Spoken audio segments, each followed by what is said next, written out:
ये जितने भी मजहब पंथ है, क्या ये बाद के रास्ते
युक्त कर्म है तो पूजा है।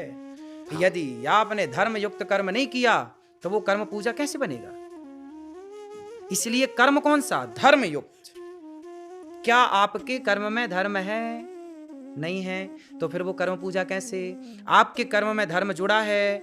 मैं माता पिता की सेवा करता हूं तो मेरे कर्म में धर्म जुड़ गया। मैं दूध पीता हूं, मैं शराब नहीं पीता, मैं दूध को भोग लगाकर पीता हूं, मैं भोजन करता हूं भोग लगाकर भोजन करता हूं, तो मेरे भोजन में, मेरे कर्म में धर्म जुड़ा है।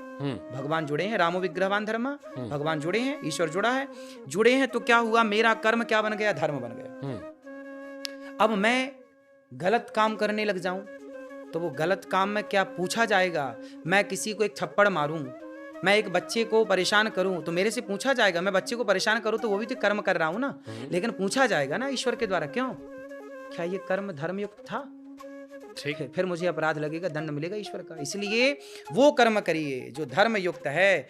आपने डायरेक्ट कह दिया कि कर्म ही पूजा है, कर्म ही श्रेष्ठ है, मैं कर्म को मानता हूं। भारत में 99% लोग ये जानते हैं, हम तो कर्म करते हैं महाराज जी, धर्म से कोई लेना देना नहीं। पागल हैं वो लोग।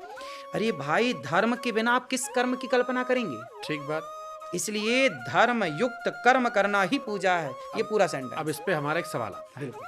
मैंने आपकी बहुत सारी कथाएं देखी जिसमें कई सारे लोग आए जिन्होंने अपने माता पिता को वृद्धाश्रम में छोड़ दिया। बिल्कुल।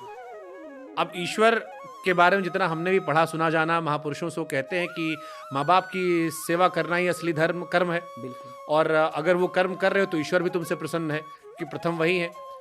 कई लोग ऐसे हैं जो छोड़ देते हैं, वृद्धाश्रम भेज दिए, लेकिन बड़ा पूजा पाठ करते, धर्म में दिन भर लगे पड़े, भंडारा करवा रहे हैं, कथा करवा रहे हैं, बड़ा बड़ा कार्यक्रम हो रहा है, लेकिन घर में कर्म नहीं कर रहे हैं जो उनका कर्म है, पुत्र का कर्म। तो वहां तो कर्म में बड़ा हुआ, भगवान भी कह रहा कर्म पहले करो। वो पाखंड है। जो अपने माँ बाप को घर में से निकाल रहा है, भोजन नहीं दे रहा, पेट भर रोटी नहीं दे रहा है,